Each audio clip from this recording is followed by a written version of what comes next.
Então, eu começo por dar as boas tardes e as boas-vindas a todos, sejam todos muito bem-vindos. E começo também por agradecer a vossa presença, sendo que esta é uma sessão que é especialmente marcante, uma vez que abre uma nova fase na vida da AES. Na verdade, reabrimos na segunda-feira, dia 1 de junho, o edifício da AES. Foi para nós importante, naturalmente também que o abrimos quando as condições o permitiam, ou seja, preparámos-nos durante maio, inaugurámos procedimentos, estreámos medidas e principalmente uma forma diferente, mais distanciada de conviver socialmente. Somos, por isso, hoje a primeira entidade Covid Safe certificada pela APSER. E é com gosto que o digo, agradecendo à Task Force da AES que levou esse projeto por diante. Mas, para além disso, mais importante ainda do que isso, reabrimos as portas porque estamos certos de que hoje e no futuro da educação executiva a experiência presencial é única e não tem sucedâneos. Mas ainda porque estamos conscientes, e este ponto também para nós é muito importante, de que estamos conscientes que ao dinamizar a missão que nos é própria de formar e de transformar executivos em Portugal e no mundo, essa é a nossa forma também de contribuirmos para a dinamização da economia nacional. E por isso fazemos-lo com aquilo que de cidadania acarreta dinamizar a nossa própria missão.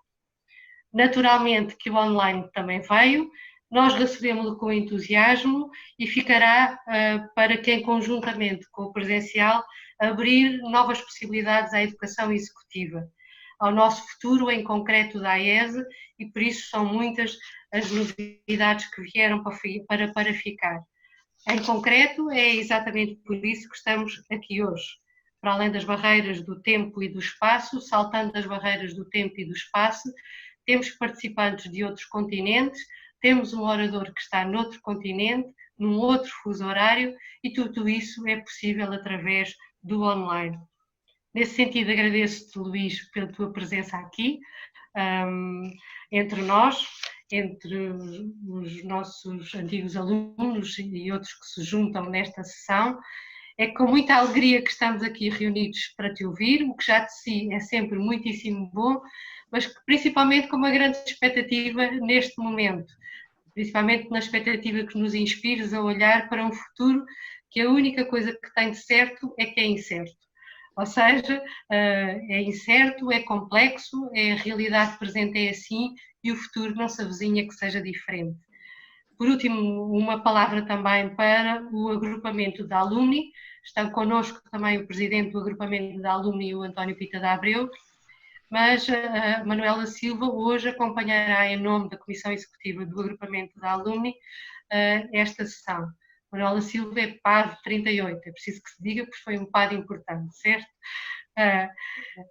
Eu quero agradecer exatamente ao agrupamento da Alumni o que muito tem contribuído ao longo de todo o tempo para a escola ser o que é e para a escola responder à comunidade de executivos com que convive, mas em concreto pela dinamização destas sessões online que começaram a seguir ao período de confinamento em que fechámos e encerrámos o edifício da escola. Online fomos acompanhando muitos de vós durante este tempo com oradores extremamente importantes e que foram muito inspiradores ao longo de todo este caminho. Muito obrigada, sejam bem-vindos e Manuel, o microfone é seu, está bem? Obrigada, Manuel. Muito obrigada Fátima e enfim também muito boas-vindas a todos e um grande obrigado ao Luís Cabral por estar connosco e por se ter disposto a mais uma vez estar connosco num destes importantes acontecimentos que são as nossas sessões de continuidade. Eu ia só aqui permitir-me, se não se importam, falar aqui 2 ou 3 minutos sobre o agrupamento, aproveitando também o facto de termos uma audiência tão grande e tão qualificada. O agrupamento tem, como todos sabem, a missão de promover a formação permanente dos alumni que participaram nos programas da AES e, por outro lado, fomentar a colaboração entre eles e também, naturalmente, a colaboração com a escola. Neste sentido, o agrupamento realiza ao longo dos anos, desde que foi criado, sessões que nós nos habituamos a chamar sessões de continuidade, conferências, outro tipo de encontros, sempre com os objetivos de, por um lado, reforçar o conhecimento, atualizar o conhecimento de todos aqueles que passaram pelos programas da AES e também sempre procurando incentivar uma ligação de comunidade, quer entre estes participantes, que em muitos casos ficaram amigos para muitos anos, quer com a escola. De facto, fazer parte desta comunidade tem vários benefícios, que temos vindo a recordar em várias situações, e é muito importante esta comunidade existir para a AES, porque o agrupamento, sendo um instrumento muito importante no apoio à escola, de facto concorre para complementar, no fundo, aquela que é a grande missão da AES de formar e de continuar pela vida fora a desenvolver o conhecimento dos seus alunos. Por isso, e num contexto tão difícil como aquele que a pandemia nos trouxe, naturalmente também a AES viveu e tem vivido e continua a viver esse contexto difícil, nós procuramos manter o ritmo destas nossas atividades e permite-me dizer-vos que neste período nós, com uma cadência mais ou menos semanal, realizámos várias sessões de continuidade, 9 sessões de continuidade, que registaram mais de 1.200 participantes, com uma taxa de facto depois de participação muito significativa. Portanto, na verdade, aquilo que procurámos foi que este período, apesar de ser um período que trouxe para todos nós uma vida tão diferente, formas de nos relacionarmos tão diferentes, no nosso caso, na AES, nós habituámos a que o convívio pessoal era absolutamente decisivo, era um dos elementos decisivos na aprendizagem da AES, e nós acabámos por também aprender, também na AES, a trabalhar e a estudar e a conviver com esta outra relação, que é uma relação digital, mas que tem sido uma boa relação, apesar de tudo, e que nos tem trazido imensos ensinamentos. Bom, mas como eu vos dizia, foi de facto um período difícil e naturalmente que nós precisamos da vossa colaboração, da colaboração de todos os alunos. Nós procuramos ao longo das últimas semanas apelar também a essa participação do ponto de vista económico. O tema económico é sempre um tema delicado, mas peço-vos que não nos levem a mal. Nós, na verdade, precisamos que os nossos alunos que fazem parte do agrupamento, que são alunos, que querem estar na escola, que querem, na verdade, viver o prazer que é fazer parte desta comunidade com a AES, nós precisamos dessa colaboração e, portanto, estou aqui a fazer-vos também esse pedido, que já fizemos por diversos canais, para que vocês possam, de facto, colaborar regularizando cotas, caso tenham que regularizar, e para outros alunos que ainda não fazem parte do agrupamento e que pela primeira vez podem ponderar juntar-se a nós. Há, de facto, muitos benefícios que eu vos poderia aqui sintetizar, mas sem dúvida que o mais importante é poder fazer parte desta comunidade fantástica que a AES constitui e constituiu para nós, para todos os que passaram pelos programas. Se for necessário, se tiverem interesse neste momento em fazer essa regularização, nós criamos no site da AES, no Ready to Learn, podem encontrar lá uma página da Alumni, tem lá uma forma muito fácil de fazer a regularização desse contributo e que de facto é fundamental para nós. Nós vamos colocar no chat esse endereço para, se tiverem disponibilidade, poderem então fazer a regularização que for adequada. E portanto não vos perderia mais tempo com este tema. É um tema que para nós é muito importante, por isso achámos que fazia sentido hoje falar aqui nele, mas vamos sobretudo hoje passar aqui à nossa sessão, que é uma sessão a que se deu o nome de Tendências Económicas no Contexto Pós-Vida e que tem de facto este privilégio de ter connosco o professor Luís Cabral. O professor Luís Cabral não necessita de ser apresentado, mas, enfim, eu não deixaria de dizer que o professor tem o doutoramento pela Universidade de Stanford e que após esse doutoramento foi professor nas Universidades Nova de Lisboa, na London Business School, na London School of Economics, na Universidade de Berkeley, na Universidade de Yale e no IES.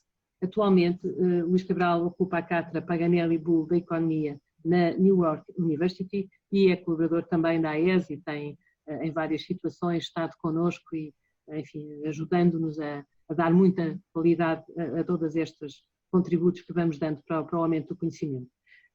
Luís, De facto, é fundamental para nós ouvi-lo e é isso que vamos fazer de seguida.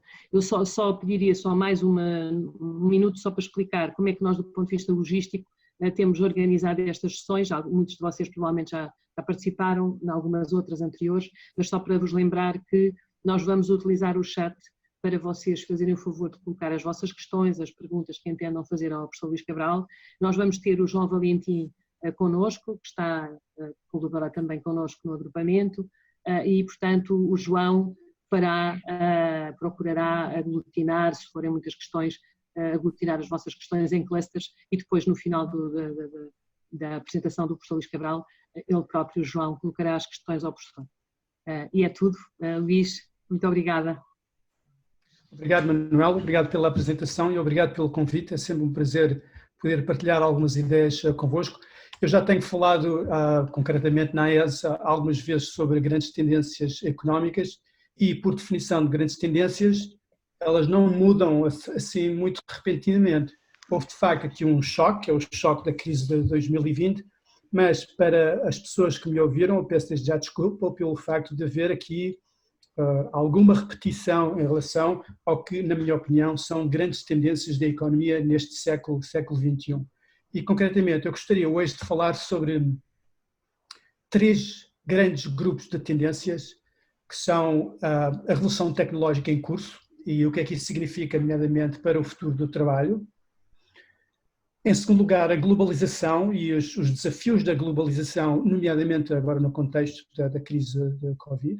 E em terceiro lugar, talvez gastando menos tempo, até porque isto já está um bocadinho mais fora da economia, entra mais na área da sociologia, que é toda a questão das novas gerações, nomeadamente em Portugal, e o que é que todas as tendências macroeconómicas e a natureza das novas gerações implicam para a reforma das várias instituições, incluindo em concreto o Estado, que necessariamente terá de ser profundamente, na minha opinião, profundamente reformado durante o resto deste século.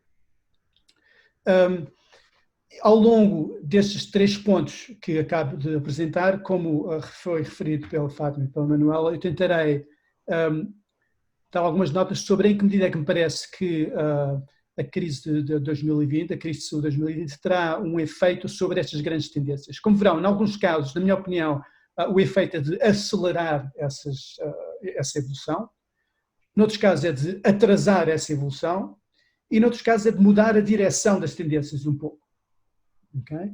E, portanto, é um bocadinho a novidade da minha apresentação hoje, é fazer um bocadinho um update, por assim dizer, uma atualização da perspectiva sobre grandes tendências, tendo em consideração os acontecimentos deste ano.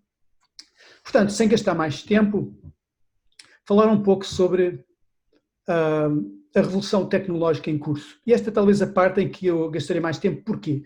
Porque me parece que é uma área em que se fala muito, os médias falam muitíssimo, há uma grande confusão, na minha opinião, e por conseguinte, acho que há uma certa procura, um certo desejo, uma certa necessidade de um pouco de organização de ideias. Portanto, eu vou propor uma possível organização, não será certamente a melhor, mas de qualquer forma uma que, na minha opinião, nos ajuda a pensar um pouco sobre o que está acontecendo. E começando logo com aquilo que é o modelo da revolução digital. Quando for escrita a história do mundo, nós teremos a revolução industrial como talvez o primeiro grande acontecimento da história económica moderna, e depois o outro será claramente a revolução digital dos últimos 20, 30 ou 40 anos. E, embora haja várias formas de dividir estes períodos que foram acontecendo ao longo da Revolução, eu diria que há aqui 3 períodos distintos. Primeiro, aquilo que podemos chamar a era do computador, que é um bocadinho a era da democratização do acesso à computação. O emblema, por assim dizer, desta fase, aqui é um Mac, mas poderia ser outro computador pessoal, portanto entre 75 e 95. Segundo, a era da internet, que é um bocadinho a democratização do acesso à informação, grosso modo entre 95 e 2015, o primeiro browser do Mozilla, mais ou menos do Mosaic. E depois temos aqui uma terceira fase, que eu ponho em 2015. Estas datas, como é evidente, são arbitrárias. Isto é tudo um pouco mais ou menos como em todas as coisas da história e de criação de eras, que eu designaria como a era da inteligência artificial e que, na minha opinião, é talvez a mais revolucionária das 3 fases da grande revolução digital, por razões que tentarei explicar de seguida. Pode ajudar a falar um pouco sobre 3 acontecimentos históricos, na minha opinião, me parecem importantes e interessantes sobre esta revolução da inteligência artificial. O primeiro, que é o mais falado, mais conhecido, mas que é o menos importante do ponto de vista da inteligência artificial, foi o facto de, em 1997, o computador Deep Blue da IBM ter ganho em xadrez ao melhor jogador de xadrez de sempre, ou pelo menos o melhor jogador de xadrez na altura, Garry Kasparov. Há aqui umas questões, se a IBM fez batota ou não fez batota, mas sim, são questões de pormenor. A verdade é que foi um momento histórico, porque foi a primeira vez que o melhor jogador do mundo não conseguiu ganhar a uma máquina. Mas por importante que este acontecimento tenha sido, muito mais importante na minha opinião, mas muito menos falado, foi o que aconteceu em 2011, quando a IBM, aliás, tive a oportunidade recentemente de falar com o chefe de investigação da IBM na altura, que ele disse que no dia em que nós ganhámos ao Garry Kasparov, começámos a pensar qual é o nosso próximo desafio. E o próximo desafio foi o que veio a dar lugar ao Watson, computador da IBM, que no ano 2011 ganhou em Jeopardy aos melhores jogadores de Jeopardy dos Estados Unidos. Ora, para quem não está muito familiarizado com a televisão americana, Jeopardy é um destes jogos, tal como Quem Quer Ser um Milionário, são jogos culturais. Isto é muito importante, que são jogos muito diferentes de xadrez. Porquê? São jogos que têm perguntas de trivia, perguntas que têm muitos trocadilhos, jogos de palavras, têm muitas referências culturais e, mais este pequeno pormenor, são jogados em linguagem natural. E, portanto, o que nós temos aqui assim é, no estrado, temos um computador que é o Watson, aliás, estava numa sala ao lado do estrado, porque era grande mais para estar ali no estrado, não está ligado à internet, não está ligado a nenhuma pessoa, portanto, é totalmente autónomo o Watson, e vai ouvindo em linguagem natural, em inglês, as perguntas e vai dando as respostas e ganha aos 2 melhores jogadores de sempre de Jeopardy. Isto é um avanço enorme em relação ao Deep Blue. E como se isso não fosse suficiente, em dezembro de 2018, a Google anuncia na revista Science, publica um artigo sobre o seu computador AlphaZero, que, tal como o nome indica, é um computador que começa essencialmente do zero.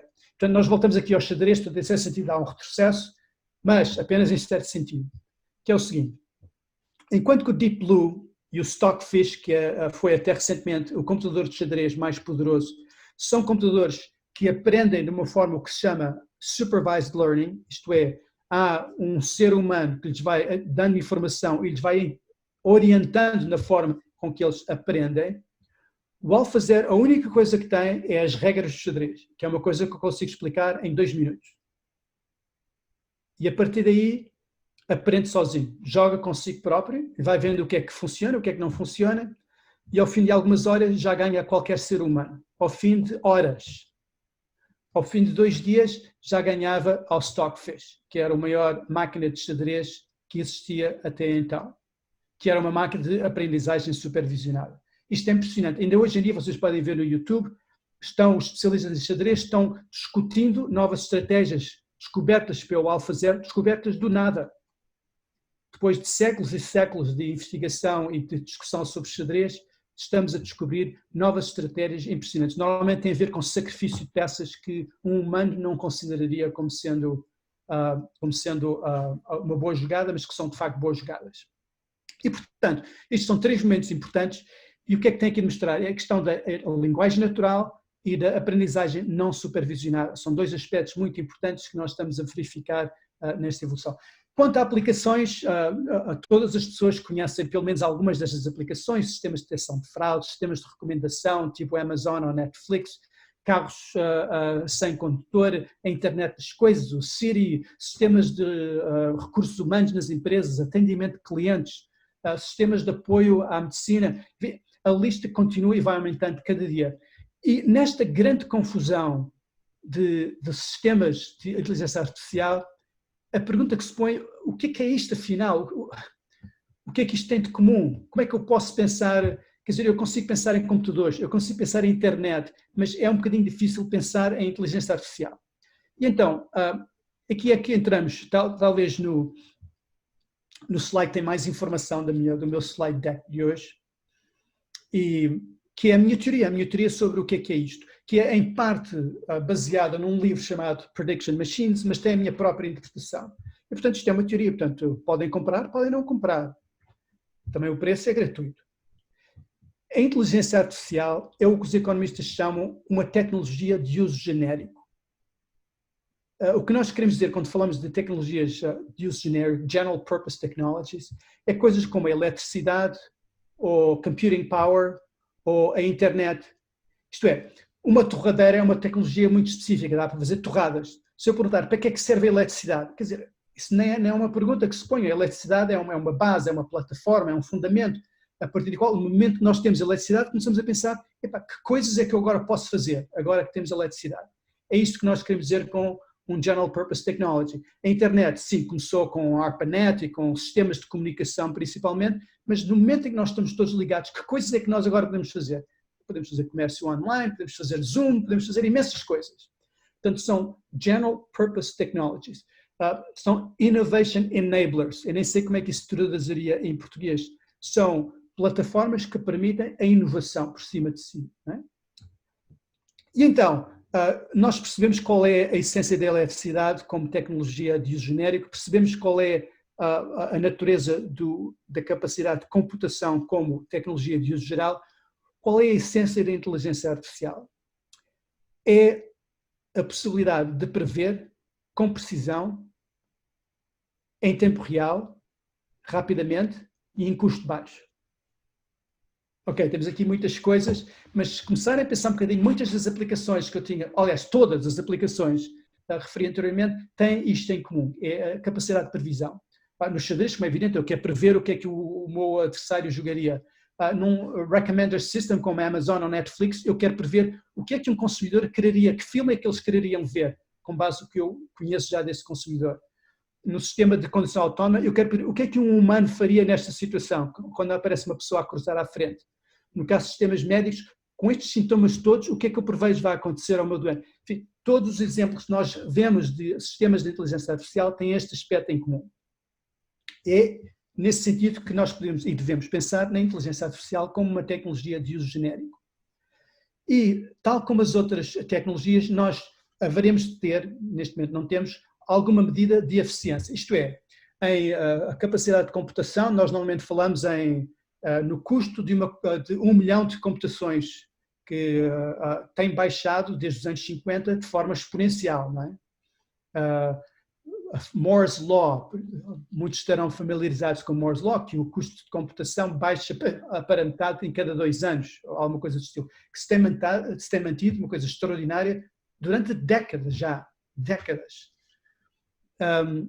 No caso da eletricidade também a eficiência tem aumentado muito, no caso da internet falamos de densidade digital, a facilidade com que 2 pontos no planeta podem ser conectados, etc, etc.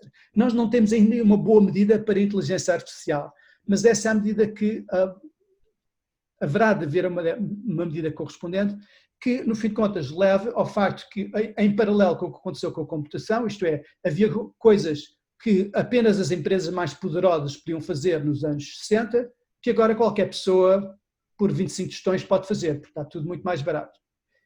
De igual forma, na inteligência artificial, havia coisas que seriam altamente caras para fazer, que apenas a IBM pode fazer, que tem o investimento possível ao Google, mas que dentro de alguns anos, ou dentro de algumas décadas, serão super acessíveis e baratas e ao acesso a qualquer pessoa.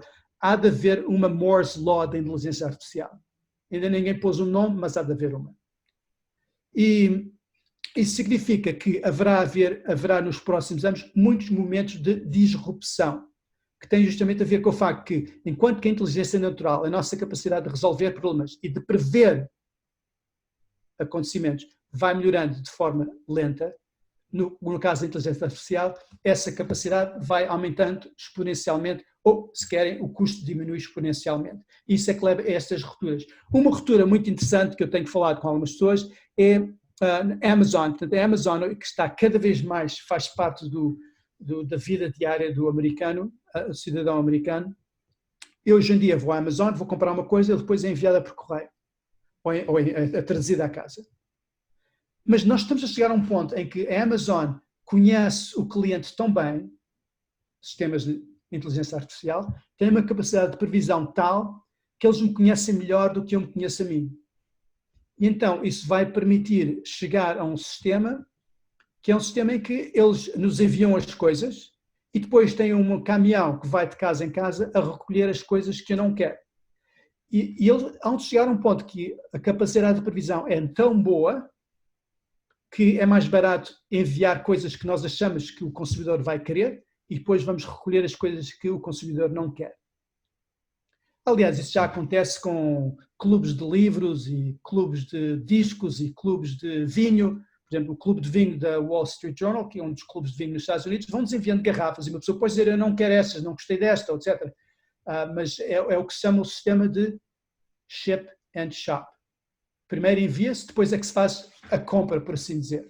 Portanto, isto é um de muitos possíveis momentos de ruptura que haverá certamente nos próximos anos, que tem a ver com a melhoria exponencial, a Moore's Law da inteligência artificial, que está a ficar cada vez mais barata e acessível e de grande qualidade. Os carros autónomos, nós já estamos muito à frente deste ponto, em que um carro autónomo já está entre 10 e 100 vezes mais seguro do que um carro guiado por um ser humano. É evidente que este rácio tem de ser muito grande até as pessoas terem confiança, mas claramente esse momento de ruptura não é uma questão de se, é uma questão de quando acontecerá. E, portanto, a pergunta que eu mais recebo quando falo sobre isto é, então, e o meu emprego vai ser substituído, então, porque se temos aqui sistemas que são muito melhores que os seres humanos, as pessoas que trabalham em coisas que têm alguma coisa a ver com decisões que exigem uma previsão rápida e imediata, o que fazer agora, vamos perder esses empregos, sim ou não? Sim e não. E o ponto, eu só gosto de dizer, o ponto mais importante neste contexto é dizer que, historicamente, as revoluções tecnológicas, e nós estamos numa grande revolução tecnológica, sempre destruíram empregos, mas nunca criaram desemprego. Evidente, estas duas informações não são incompatíveis porque destroem-se muitos empregos, mas criam-se também muitos empregos. Aliás, eu gosto sempre de dizer que é interessante que a economia americana, que nós sempre pensamos como um grande poderio, como a economia industrial durante o século XX e agora a economia de inovação e da Silicon Valley, etc., etc., mas no princípio do século XX, quase metade da população americana eram agricultores. Eram pessoas que trabalhavam no campo. E houve, talvez, a revolução mais importante que se deu no século XX, foi uma revolução silenciosa, que foram, literalmente, milhões e milhões de americanos que deixaram a agricultura. Passou de metade da população para 3% da população.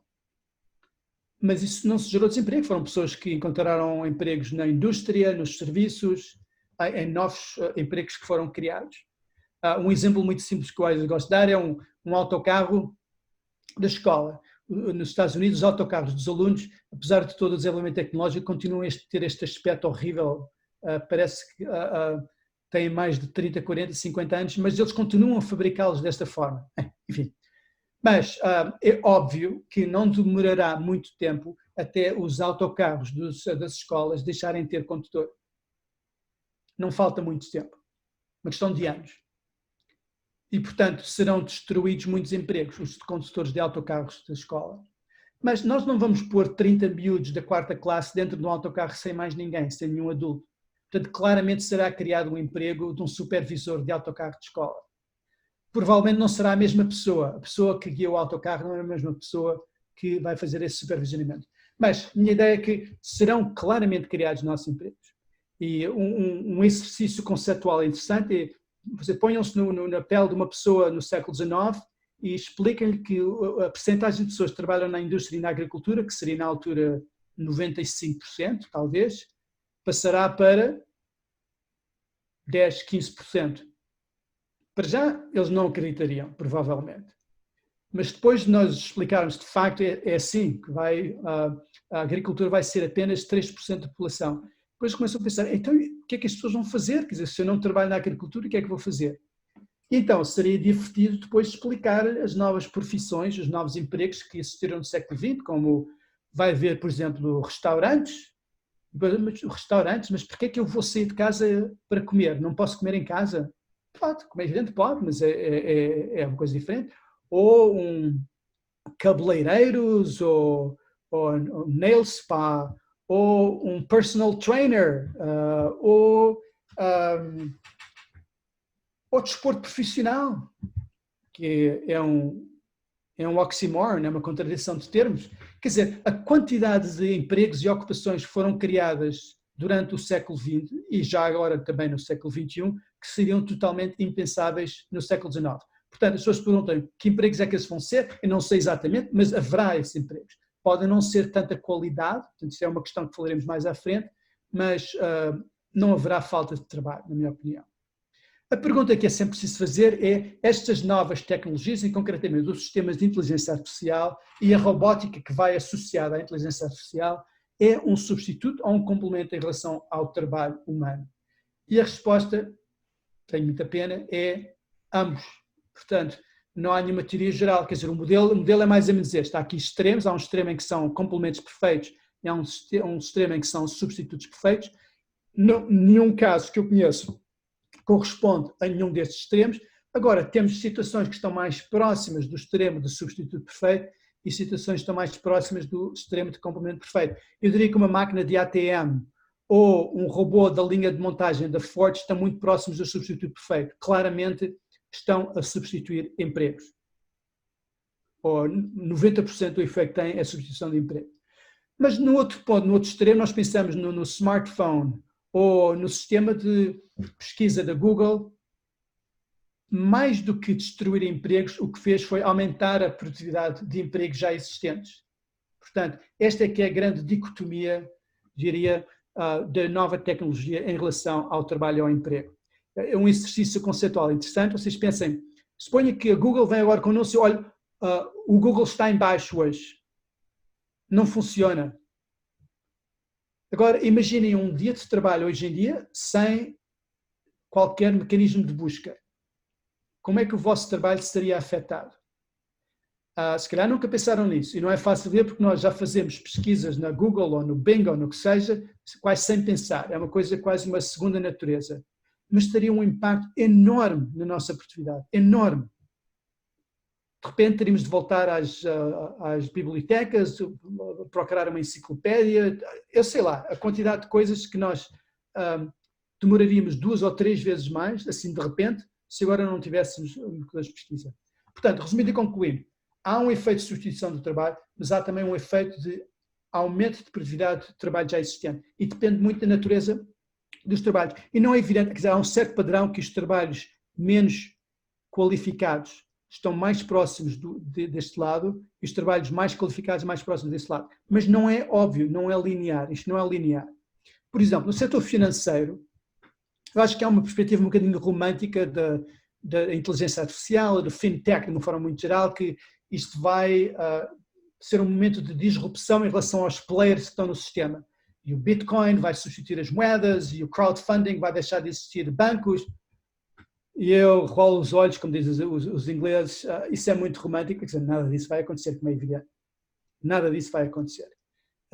Vai haver disrupção, mas dentro das próprias organizações, que é a capacidade da inteligência artificial de aumentar a produtividade no sistema, no sentido, por exemplo, de seleção de investimentos, eu saber previsão, mais uma vez. Esta pessoa que me está a pedir um empréstimo, isto vai dar ou não vai dar?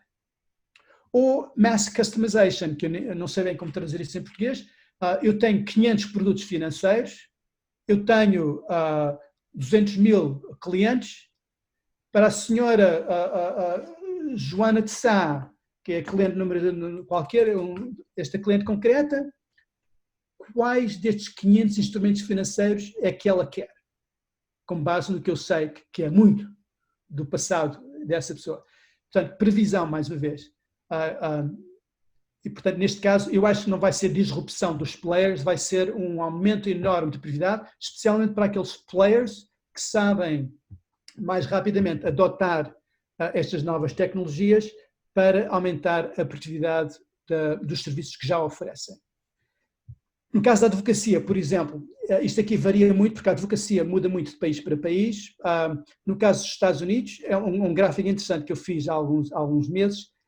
Entre 1970 e 2010, o número de advogados per capita nos Estados Unidos manteve-se mais ou menos constante.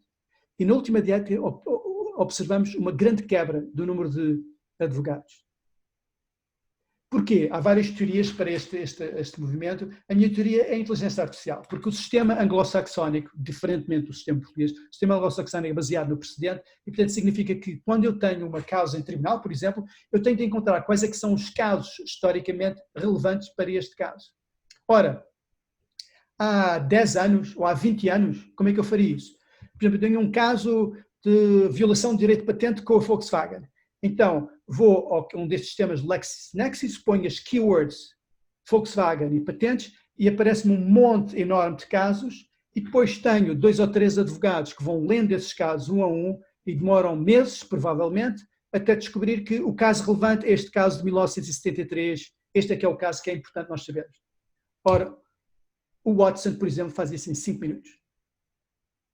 Em 5 minutos faz o trabalho de 3 advogados qualificados durante 4, 5 meses.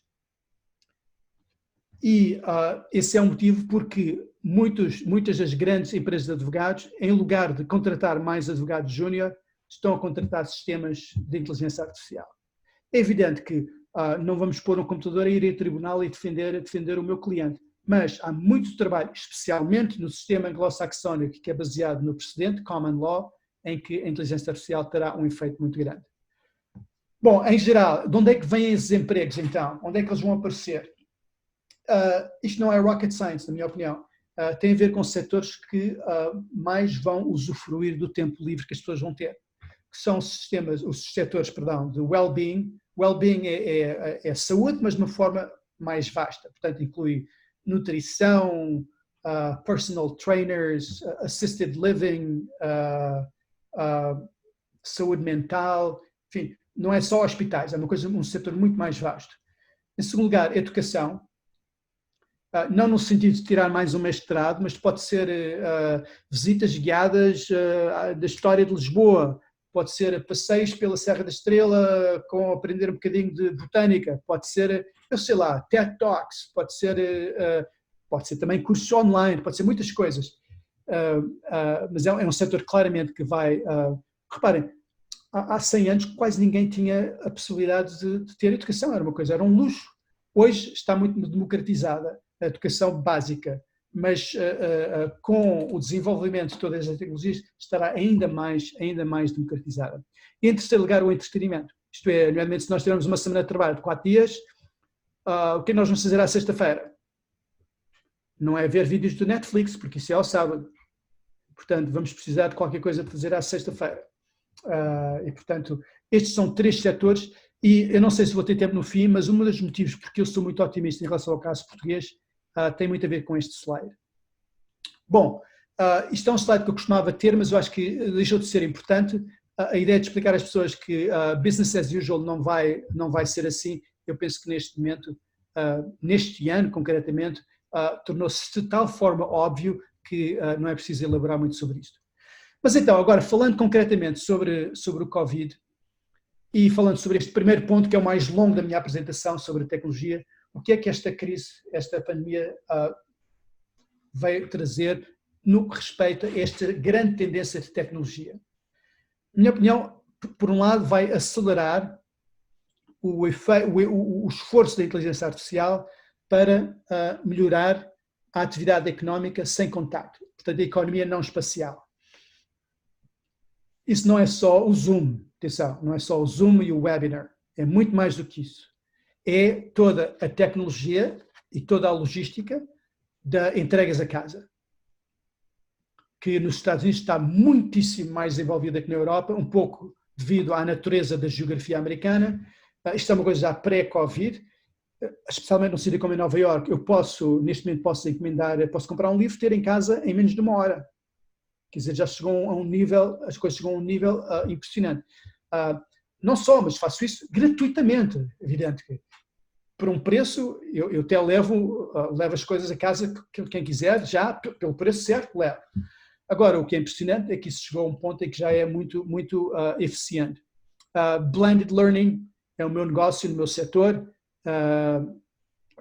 nós já estávamos a pensar, já havia reuniões, já havia comitês, e aqui o Covid veio acelerar todo este processo e eu não tenho feito outra coisa, aliás, não é verdade, mas tenho gasto imenso tempo a preparar agora para o outono, como é que eu vou fazer a minha aula agora, que vai ser blended, claramente, porque eu vou ter alunos, tenho muitos alunos estrangeiros, muitos dos quais não vão poder estar em Nova Iorque. Telemedicina, assisted living, que eu falei um bocadinho mais à frente sobre isso. Outro ponto que se fala muito pouco, mas que as pessoas que eu conheço no setor dizem que isso vai ser uma grande disrupção, que é realidade aumentada e realidade virtual em desporto. A ideia de eu poder ter uma experiência semelhante à que tenho neste momento ao vivo, mas sem ter de estar num estádio. Por outro lado, e este é um aspecto que se fala ainda menos, e, portanto eu tenho que fazer aqui uma pausa de 3 segundos só para salientar a importância que é a aplicação do esforço da inteligência artificial para a economia espacial com segurança. Isto é, se por um lado esta crise de saúde nos levou a uma grande procura por formas de fazer negócio, formas da economia não espacial, isto é, em que eu não preciso ter contacto, por outro lado, há ainda uma grande procura, como é evidente, e a Fátima falou isso mais cedo, nomeadamente no caso da AES, uma escola de negócios baseada no estudo de caso, é evidente que o contacto pessoal é muito importante, é fundamental. E, portanto, há aqui uma grande procura para sistemas, que são sistemas de testing e tracing, que permitam às instituições e aos indivíduos ter uma maior confiança na atividade económica. Por exemplo, eu vou contratar um eletricista e vai haver um sistema que me vai dizer que este eletricista é de confiança. Não no sentido de, já existia isso antes, não no sentido de saber como é que se põe um fio com outro fio, como é que se arranja uma ficha de eletricidade, mas também no sentido de ser, do ponto de vista de saúde, ser um contacto seguro. Isto tem muito a ver com a inteligência artificial, que é, e nós estamos a estudar, isto é a parte de toda a investigação em medicina, de uma vacina, etc., etc., o que se tem feito muito é justamente sistemas de inteligência artificial para tentar, com a informação que nós vamos tendo em tempo real, saber o que é seguro, o que é que não é seguro. Bom, eu demorei muito tempo com o primeiro ponto, eu estou consciente disso. Os meus pontos seguintes serão relativamente mais curtos. Globalização. Há aqui vários riscos aqui no ecrã, que eu não sei de onde é que vêm. Espero que não sejam problemáticos. Globalização. Numa conferência aqui na NYU recentemente, olhei para este gráfico que estou aqui a reproduzir dessa conferência. Não sei de onde é que vêm esses números exatamente, mas o impacto negativo que a crise do Covid teve em vários aspectos da globalização. Aquele que é maior de todos e aquele que é mais facilmente perceptível pelo cidadão normal é o transporte aéreo de passageiros. E aqui fala-se de uma redução entre 44% e 80%. Neste momento até foi mais do que 80%, mas gradualmente irá recuperar, aliás já está a recuperar neste momento, mas demorará muito tempo. Mas a realidade não é tão má como este indicador sugere, e se nós pensarmos em bens e serviços, até o choque não terá sido tão grande. Aliás, em certo sentido, até veio trazer, em alguns casos, um aumento do grau de globalização. E também, por outro lado, é preciso ver as coisas um bocadinho em perspectiva. Faço aqui uma pequena interrupção, Fátima ou Agostinho. No vosso imagem estão vendo riscos no... Estamos. Provavelmente usaste esse slide noutra apresentação, que foi em que riscaste, está bem? Vou fazer aqui uma pequena interrupção para ver se consigo... Mas dá para ver perfeitamente, Luís. Se não quiseres gastar tempo com isso, dá para ver perfeitamente, está bem?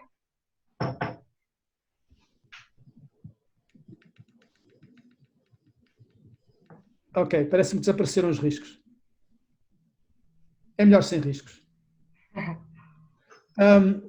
Portanto, também preciso pôr as coisas um bocadinho em perspectiva. Mas agora tens de fazer o share screen outra vez. Tenho que fazer o share screen outra vez.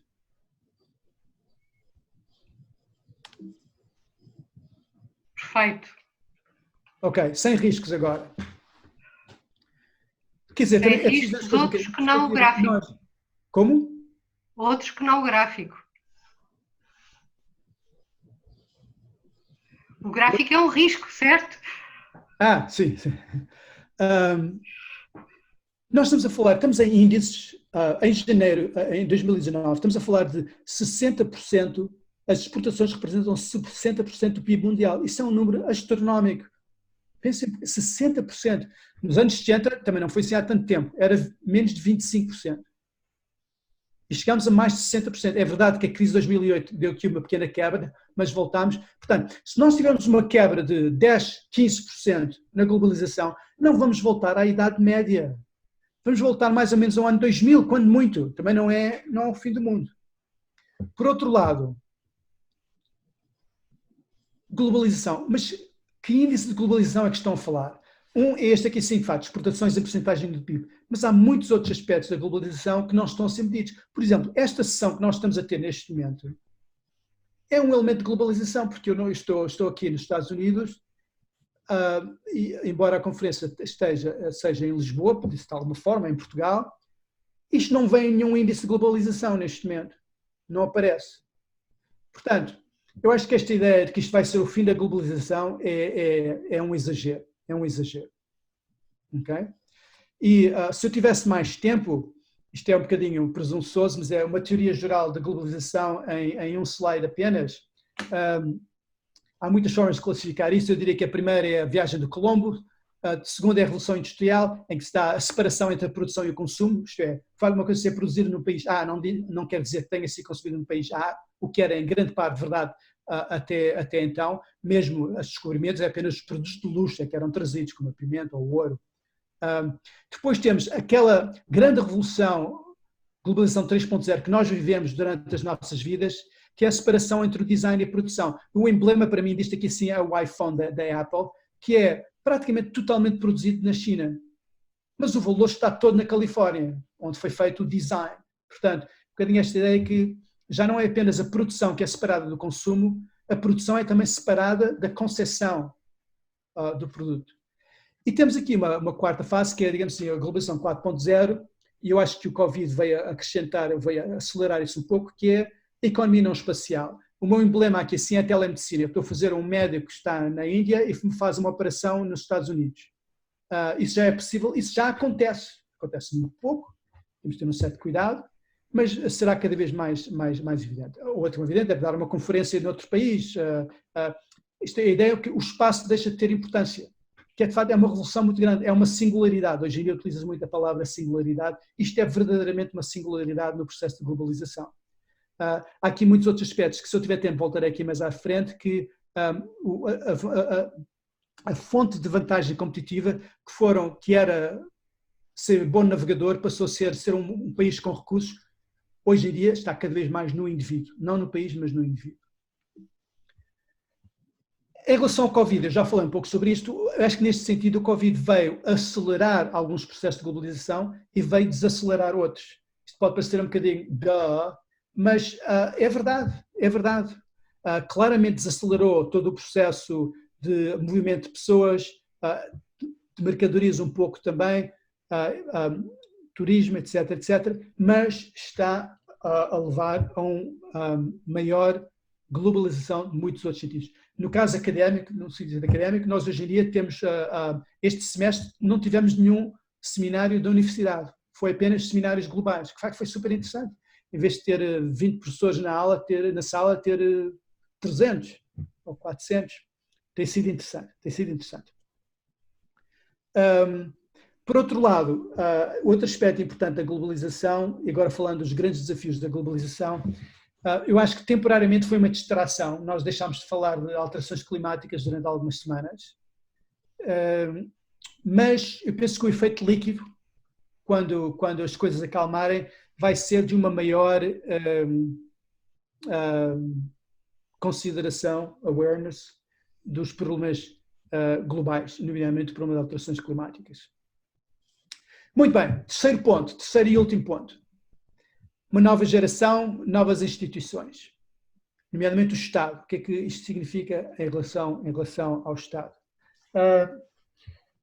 E aqui o meu ponto é muito simples. Nós precisamos de um novo modelo de solidariedade, claramente. E o princípio fundamental de organização deste novo modelo de solidariedade, na minha opinião, é a separação do emprego da rede de segurança.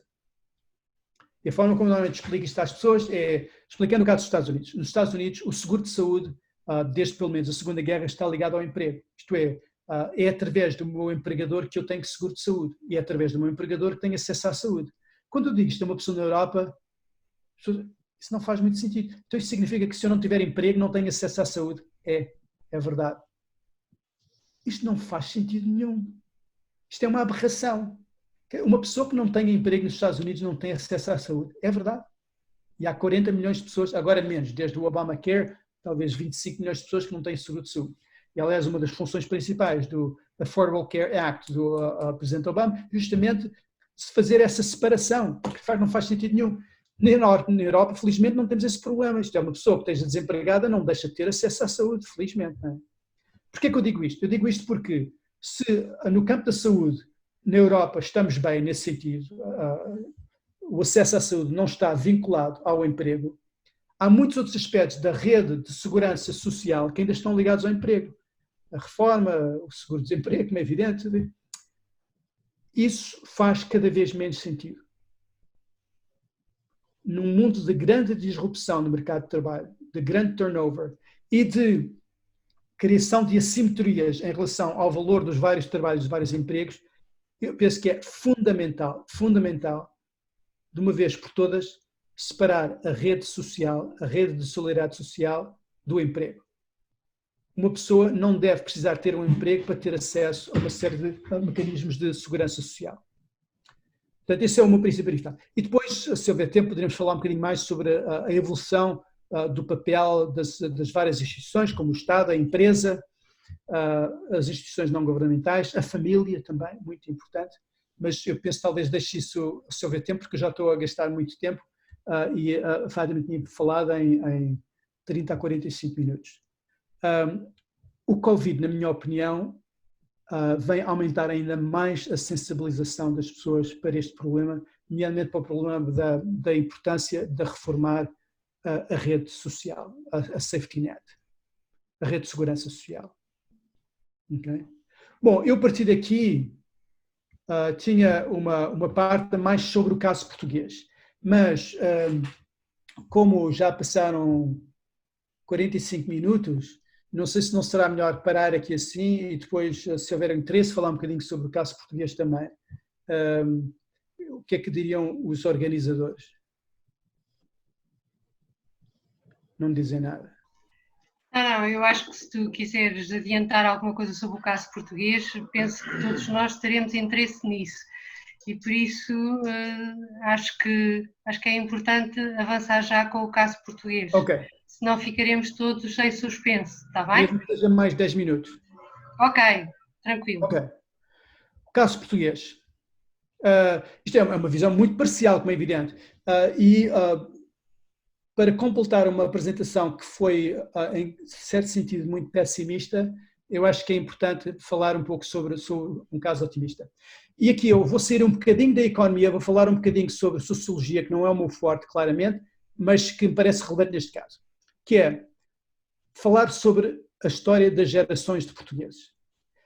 Normalmente, quando se fala em estudos académicos e não académicos, fala-se muito de uma divisão que é uma divisão muito anglo-saxónica. Já referi disso na Assembleia da AES há 2 ou 3 ou 4 anos, não me lembro agora muito bem, talvez 5 ou 6 anos.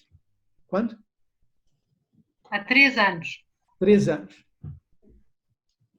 Tenho aqui um pequeno update, uma pequena atualização, mas basicamente a divisão histórica em Portugal das gerações, que é uma coisa importante, porque as gerações têm mentalidades, têm forma de olhar para a economia, têm forma de olhar para todos os assuntos que nós estivemos a falar até agora. Há a geração que vem antes de mim, dos meus primos mais velhos, que é a geração do ultramar, são pessoas que entraram na vida adulta ainda antes de 25 de Abril, são pessoas da luta antifascista, são pessoas que, se forem homens, tentaram não ir para a tropa, se conseguiram. Pronto, isso é uma geração mais velha. Depois está aqui a minha geração. A minha geração é a geração que entra na vida profissional por volta de 25 de Abril ou mais tarde. Portanto, são pessoas que já apanham Portugal num momento que é um país em liberdade. E é um país em liberdade, é um país que quer entrar na Europa, é um país que há uma grande desregulamentação e desregulação dos setores económicos, a explosão da banca, aos partidos, às universidades, há imensas coisas, é um conjunto de oportunidades e de carreiras profissionais, é uma geração com muita carreira e com uma grande procura de carreira. E depois temos a geração Euro, que é uma geração que entra na vida profissional já neste século. Portanto, é uma geração para quem a Europa é um dado adquirido, não é uma aspiração, é um dado adquirido. E eu ponho aqui o ano 2000 porque o Euro, ano 2000, é um ponto, é um culminar, é um ponto de charneira no processo europeu. E finalmente temos os millennials, que são as pessoas que vão entrar na vida profissional agora, começam agora a entrar. É uma geração post-Covid, por assim dizer. E para nós percebermos os megatrends aplicados a Portugal, temos de compreender estas duas gerações. Portanto, esta é a geração que está a tomar conta do país neste momento, mas gradualmente nós estamos a ver uma transferência entre esta geração e a geração Euro e depois vai acabar por ir para os millennials também, daqui a 20 anos, uma coisa assim. Mas, à medida que nós vemos esta transferência de poder, temos também de compreender qual é a diferença entre esta geração e esta geração. De um ponto de vista quantitativo, há algumas coisas que são importantes para caracterizar a geração Euro. Primeiro é que isto é dos aspectos, na minha opinião, mais importantes da história de Portugal das últimas décadas, é uma geração com um nível de educação sem precedentes na história de Portugal. Quando eu entrei na universidade havia 6, 7% da população entrava na universidade, agora é 35, 40%. É uma diferença abismal. Se falarmos em número de doutoramentos, então temos, isto não é exatamente uma função exponencial, mas é uma função de facto rapidamente crescente. Temos uma geração que tem tido grandes dificuldades em conseguir emprego, muito mais do que a nossa geração. A minha geração havia a solicitação de empregos, como dizia, no aparelho partidário, no sistema bancário, no sistema universitário em expansão, havia imensa procura de empregos para jovens qualificados, nomeadamente. Hoje em dia isso não é verdade. E há aqui um aspecto que não se tem falado assim muito, mas que é que esta geração e os millennials ainda mais, os milenares, quando entrarem, quando tomarem conta do país, 2040, 2060, vão encontrar um país, Portugal, que é a linha vermelha, com um nível de população envelhecida muito, muito superior ao que é agora e muito, muito superior ao resto do mundo. Portanto, são projeções das Nações Unidas. As projeções para o resto do mundo é que, de facto, haverá o rácio entre a população com 70 anos ou mais e a população ativa vai aumentar,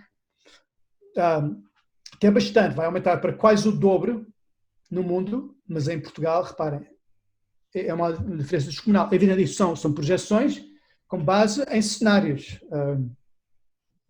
Mas isto o que vai significar é que esta geração olham para este gráfico e ficam um bocadinho assustados. Será que eu quero estar em Portugal ou não? Não sei. Isto é um bocadinho complicado. É uma geração que também teve a sua diáspora, tal como a minha geração teve. Isto é a minha diáspora aqui, portanto eu saí de Portugal aqui, exatamente aqui assim. Não é? Portanto, tem a sua diáspora. Aliás, falou-se muito na crise de 2011 que isto foi uma coisa horrível, que Portugal perdeu imenso talento. Para já, não perdeu assim tanto como isso. Reparem, esta área aqui sim é mais pequena do que esta. O integral é mais pequeno. E, como é evidente, não tem nada a ver com os anos 60. Isso é que foi outra história muito diferente. Mas, por outro lado, muita desta diáspora fez muitíssimo bem ao país, na minha opinião. E às pessoas que fizeram. Tal como foi este caso aqui, sim, também. Foi uma geração, e é uma geração, isto eu não me canso de dizer, está muito na moda falar mal da União Europeia, mas o programa Erasmus teve um impacto enorme sobre a geração Euro e sobre os millennials. E nesse sentido são muito, muito, muito diferentes da minha geração. Muito diferentes. São muito mais europeus, falam mais línguas, têm amigos em todo lado, não percebem como é que há 70 anos houve uma guerra mundial. Não faz sentido nenhum. Eu conheço alemães, eu conheço suecos, eles são pessoas, são meus amigos, a minha namorada, etc. Como é que é possível? É uma mentalidade completamente diferente. Eu ainda cresci, e muitos de vós ainda cresceram na escola, apesar da Espanha, o país inimigo, e a história das guerras, a independência, de tudo mesmo, aquela mentalidade de nem bom vento, nem bom casamento. Essa mentalidade mudou imenso, imenso, em grande parte graças ao programa Erasmus. Portanto, perdão, se eu tivesse de resumir, esta geração, ou estas gerações que são o futuro da economia portuguesa, são digitalmente mais hábeis, bom, isso é o que toda a gente sabe e diz, e é fácil perceber isso.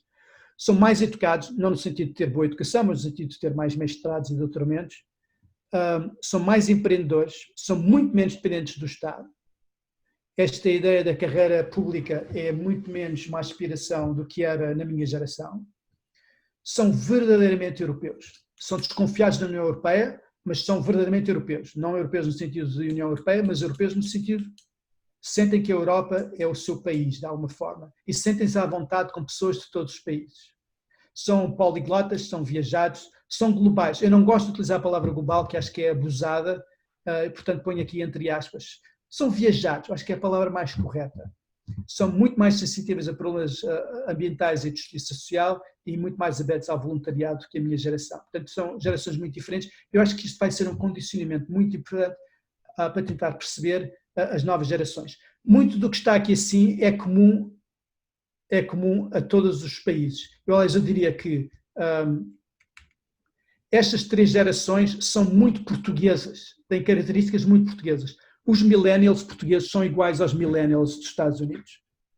Quer dizer, não são iguais, mas parte do processo de convergência e globalização também tem a ver com gerações. Eu acho que durante o século XX nós temos de fazer uma distinção entre as divisões de gerações em Inglaterra, na Europa, nos Estados Unidos, em Portugal.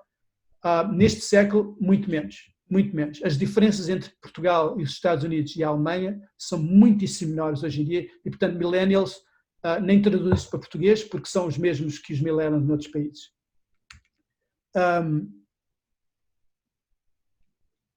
E termino com um recorte de jornal do Observador de há 2 anos que na altura me chocou muito e me indignou um pouco até, mas que com o tempo eu vim a dar cada vez mais razão. Portugal devia ter vergonha de não ser um país de topo mundial. Porque, de facto, mas isso também é uma nota de otimismo. Nós temos todas as condições, podemos poder falar isso mais em pormenor, mas se houver interesse, todas as condições para o fazer, para ser um país de topo mundial. E mais, eu penso que o uptick, a evolução positiva que se verificou no país entre 2012, 13 e 2019 não foi uma variação cíclica, faz parte de uma tendência. E, portanto, termina assim numa nota otimista, que nós não só temos todas as condições, como, penso eu, seremos um país de topo mundial. Obrigado. Obrigado, professor Luís Cabral. Houve aqui uma pequena revolução não silenciosa no chat, em que os participantes preferem ouvi-lo falar em vez de responder a perguntas específicas. Nesse sentido, não sei se há algum tópico que queira expandir mais. Eu poderia gastar mais 5 ou 10 minutos a falar sobre o caso português. Porque é que eu acredito no caso português, se houver interesse. Porque o facto foi um bocadinho resumido nesse sentido. O interesse é total e tens o tempo contigo, está bem? Então deixa-me fazer isto sem slide. Os 3 grandes áreas de crescimento económico nas próximas décadas na economia mundial, na minha opinião, como indiquei anteriormente, são os setores de well-being, educação e entertainment. Porque nós, no ano 1850, trabalhávamos 10 horas por dia, eu chegava a casa, eu queria ir deitar-me. Eu estava com fome e super cansado. Educação, não tenho tempo, não posso ter educação. Entretenimento, um bocadinho ao domingo, 2 ou 3 horas. E a saúde, bom, é o que se consegue. Portanto, nós vivemos no século XXI num mundo muito diferente.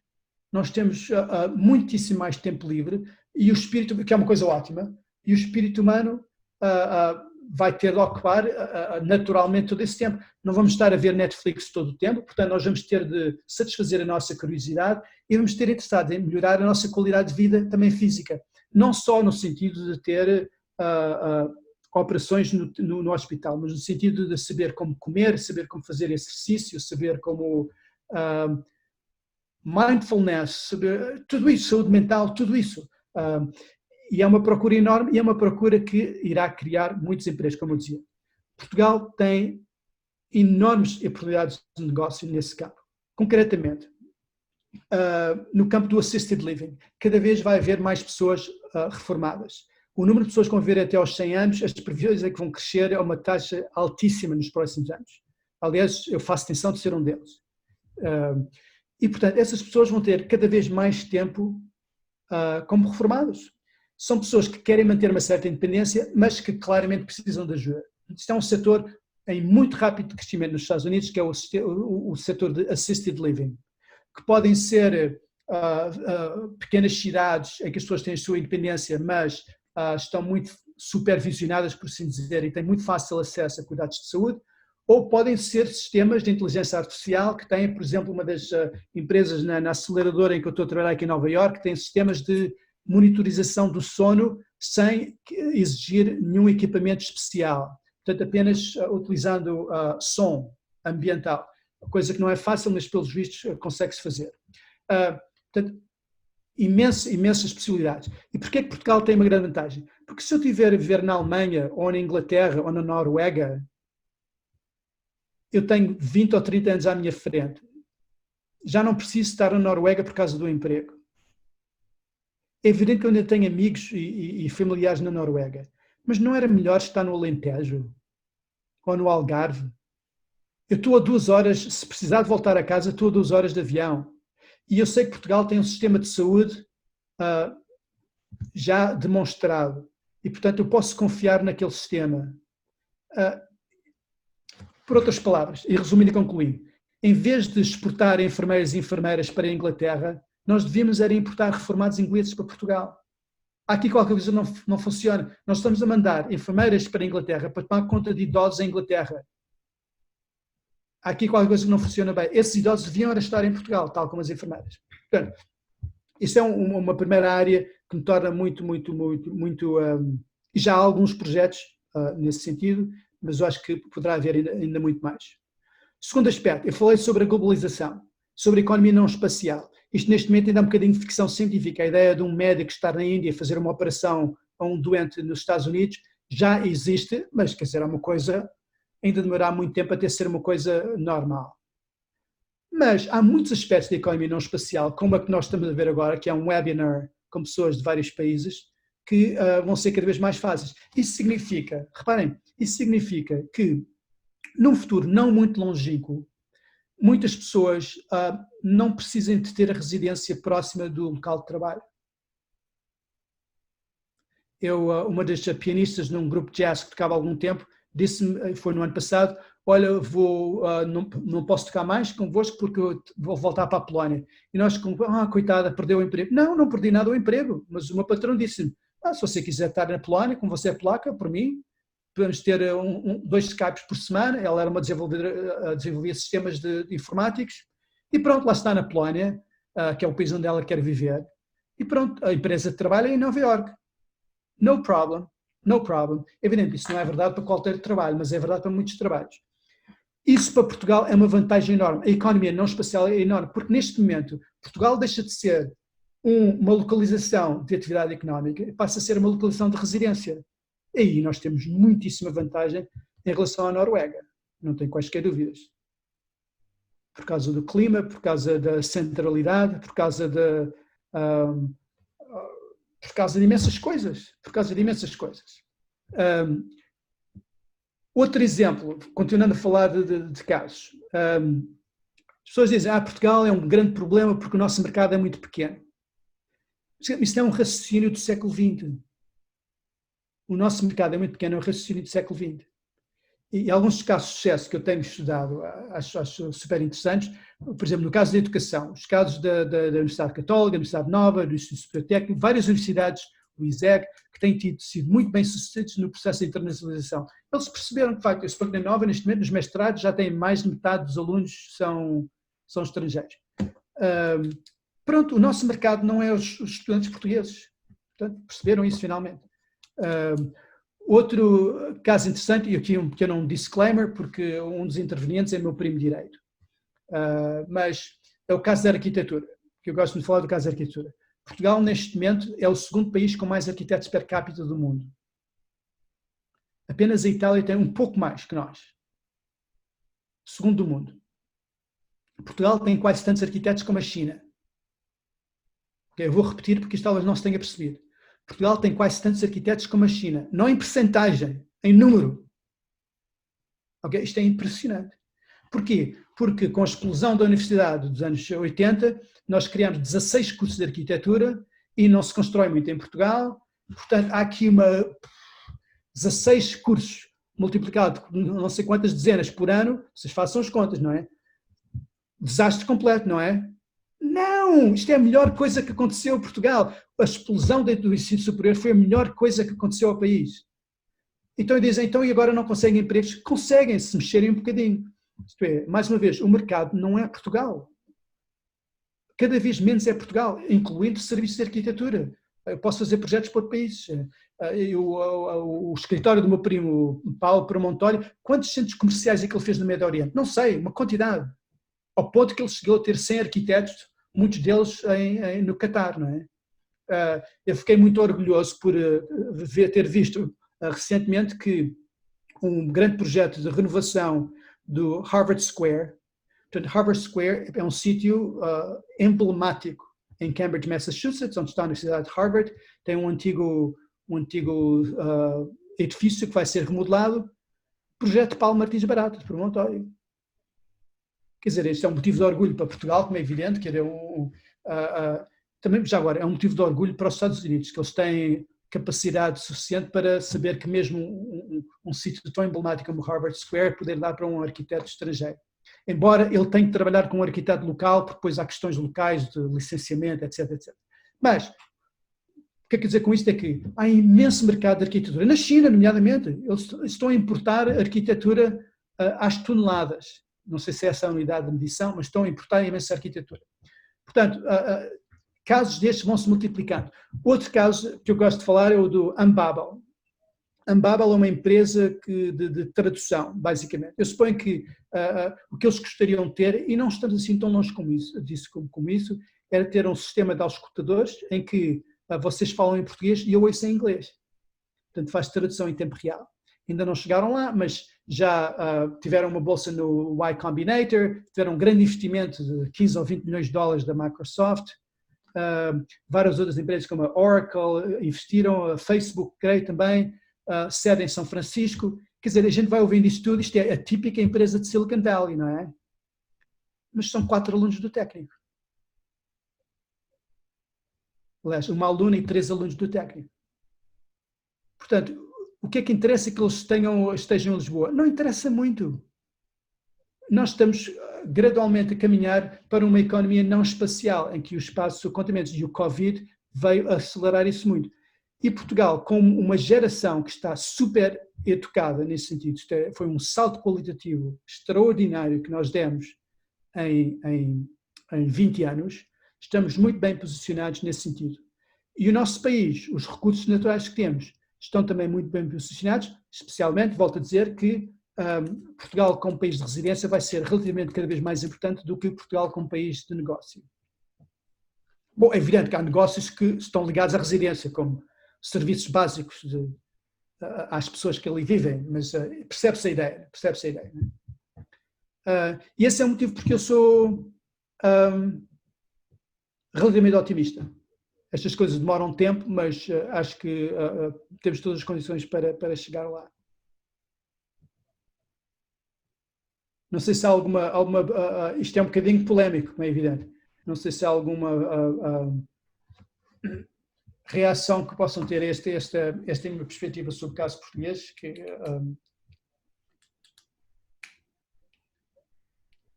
eu possa falar mais.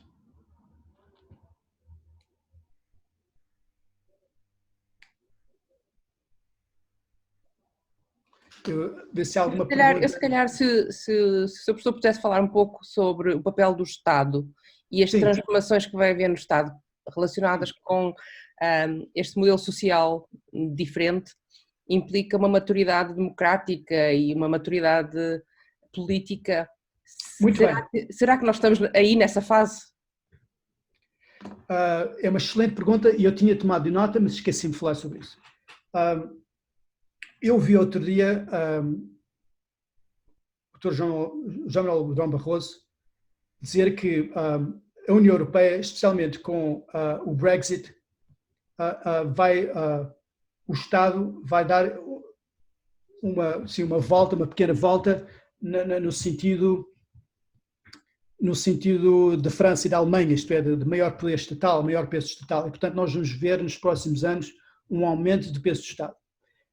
E a minha resposta a isso é a afirmação posta dessa forma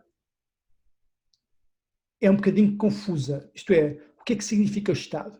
Em particular, é muito importante, na minha opinião, fazer a distinção entre duas grandes funções muito diferentes do Estado, que é o Estado como agente de solidariedade social e o Estado como player na economia, que são largamente independentes.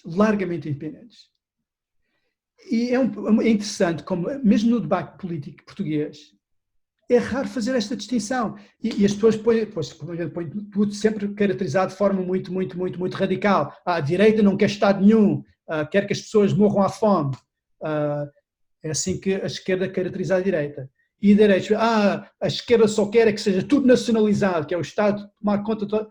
Quer dizer, ninguém tem razão, que são duas caracterizações, o que se chama um straw man em inglês, que não correspondem à verdade. Mas ainda se fala direita e esquerda, quer dizer, isso já não faz sentido nenhum, não é? Já não faz muito pouco sentido, como é evidente.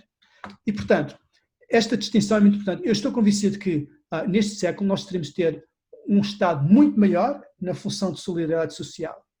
Mas isso não significa necessariamente um Estado muito maior como player, que é, de alguma forma, o que o exemplo da França muitas vezes faz lembrar. Quer dizer, a França foi o país que declarou o iogurte como um setor de interesse estratégico nacional. Atenção, não sei se as pessoas se lembram disso, mas para evitar a compra não sei se era a Yoplait ou qual é uma das empresas nacionais, foi decretado como setor estratégico nacional. Quer dizer, isto só em França, não é? Que não vou lá o iogurte matar os franceses, ou não sei o que é aquilo. Portanto, nesse sentido, eu acho que não. E eu acho que não só não deve acontecer, como não vai acontecer. Porquê?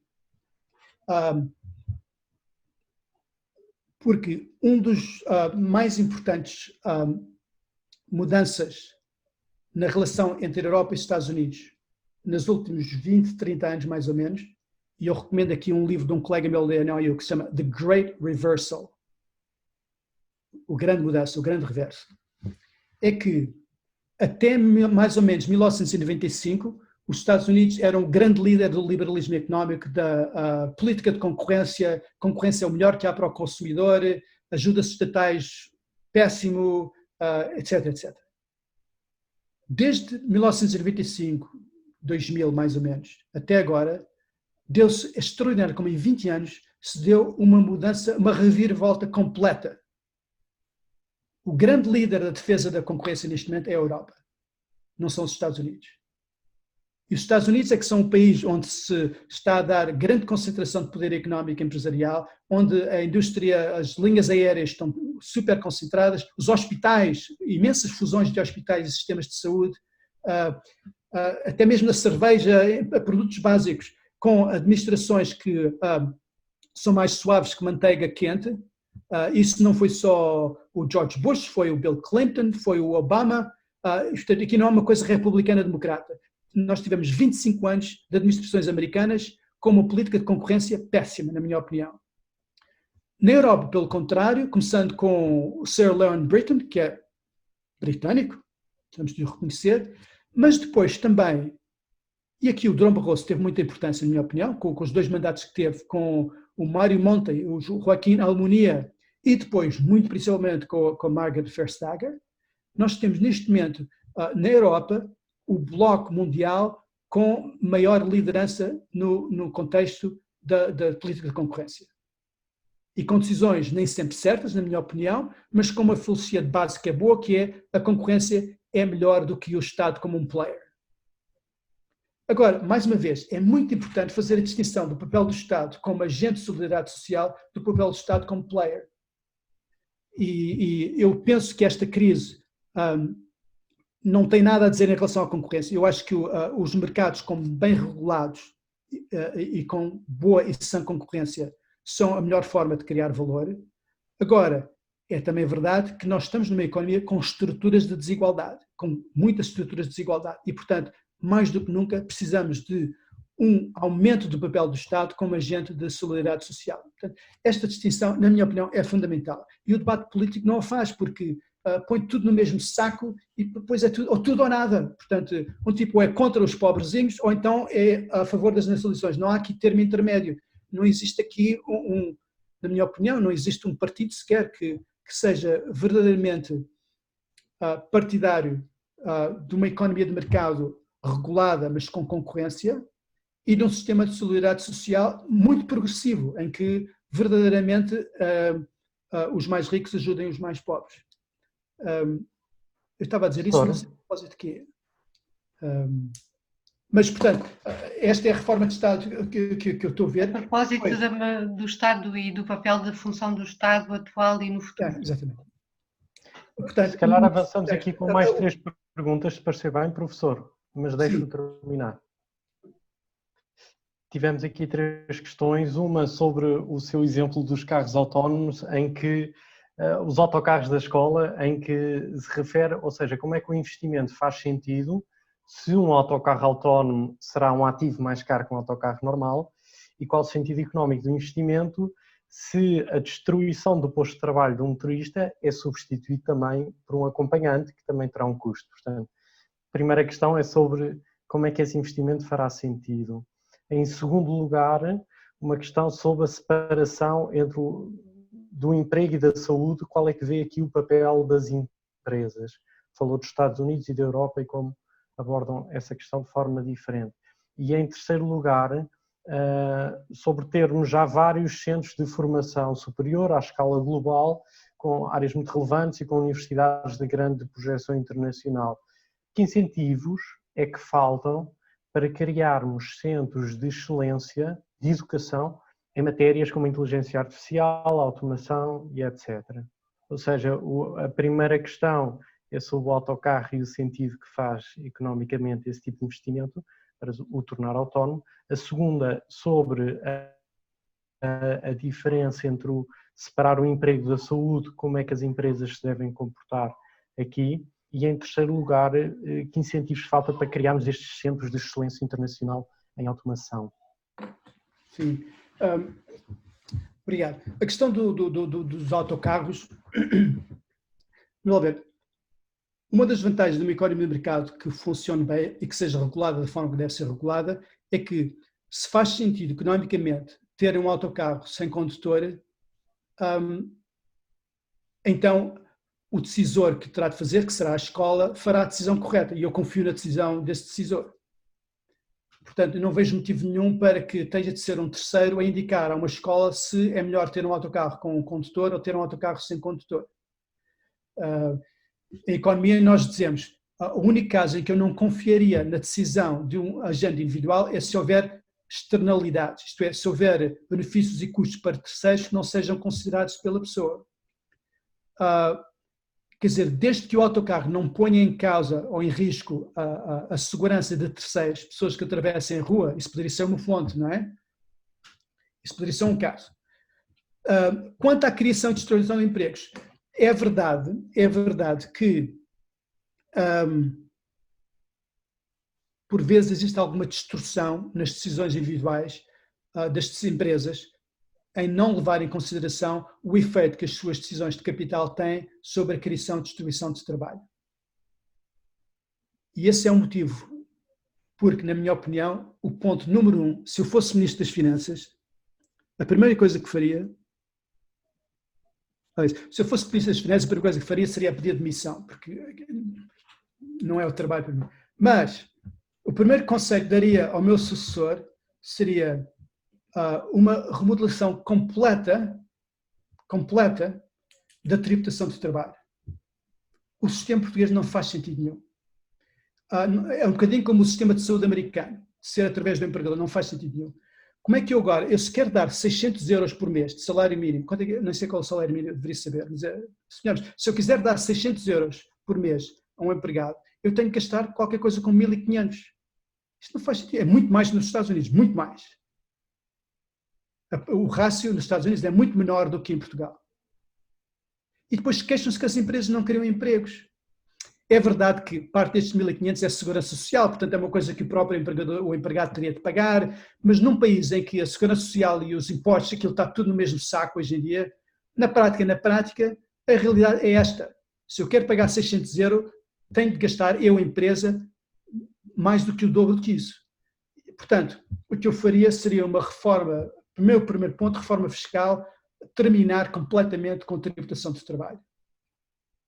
É evidente que teria de ter fontes alternativas, podem ser um imposto digital, pode ser outros impostos sobre as empresas, todas as coisas, mas justamente para evitar esse aspecto, porque de facto há aqui uma externalidade na automatização, e essa pergunta que fizeram acho que tem sentido nesse caso.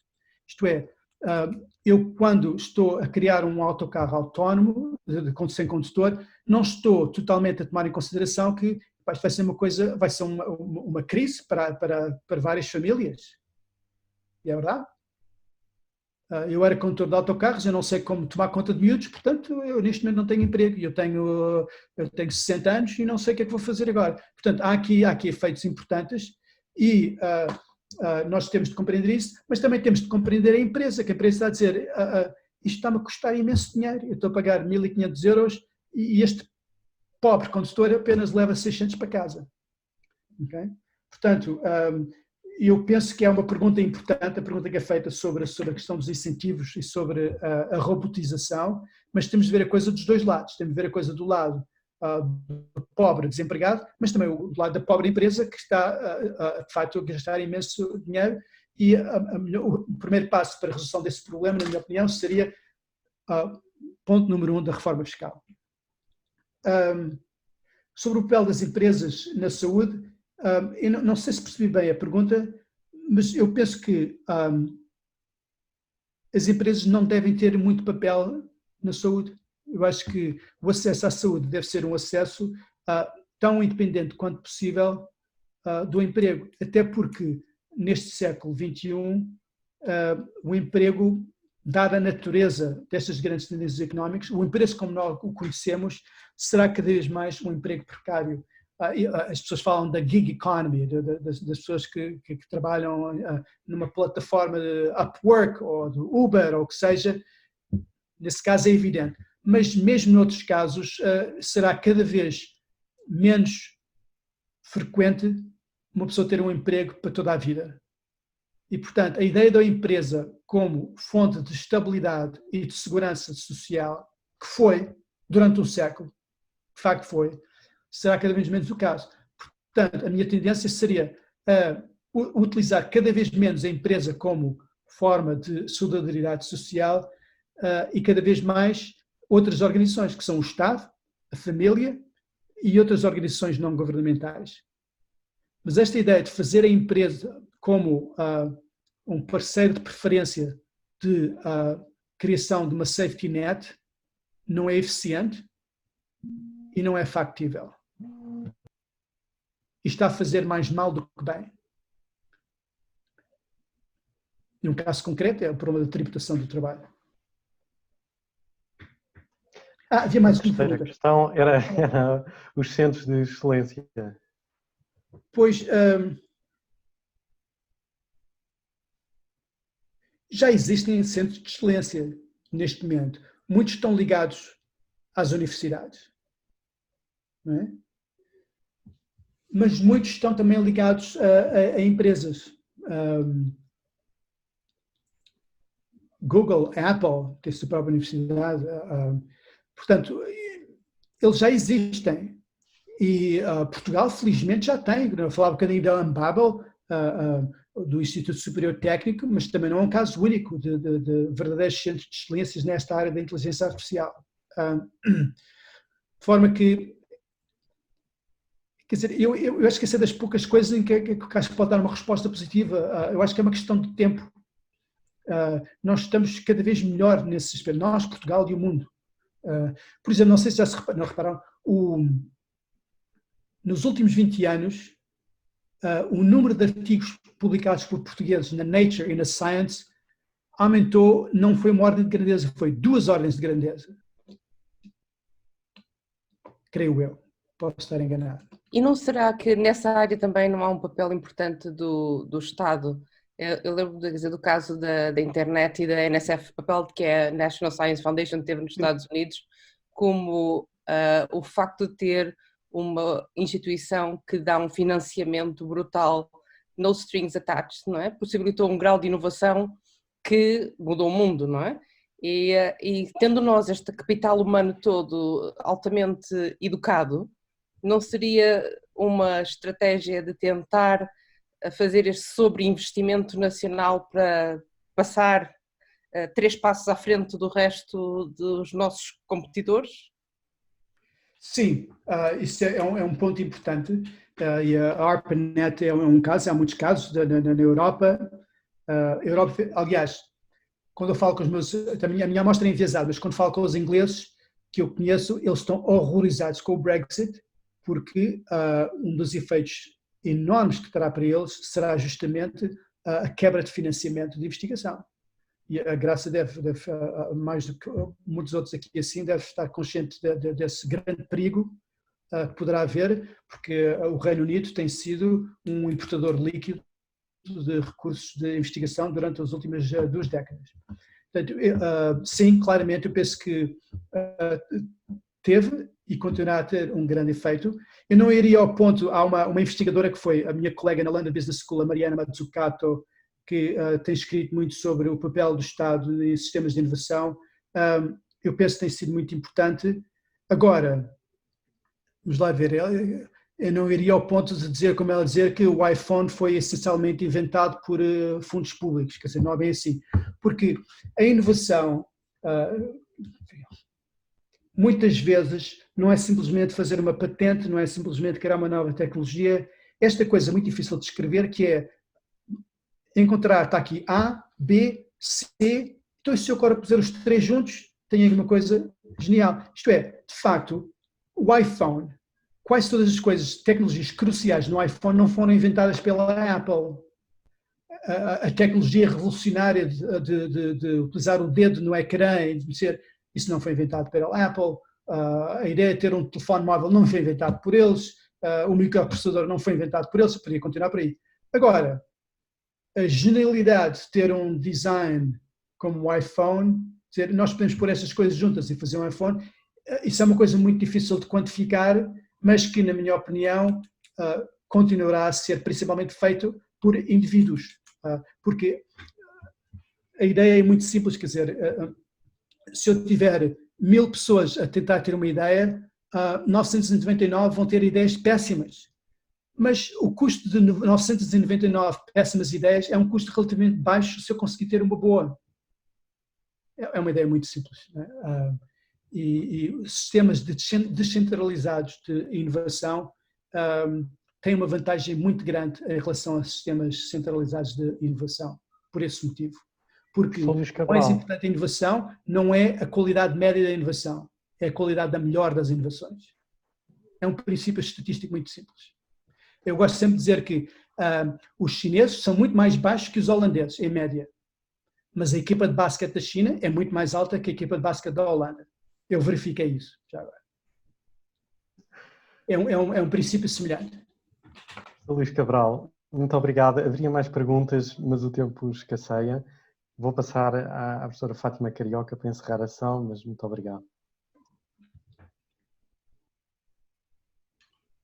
Aquilo que gostaria de dizer era começar por agradecer ao Luís Cabral e também agradecer ao agrupamento de antigos alunos da AES, de alumni da AES.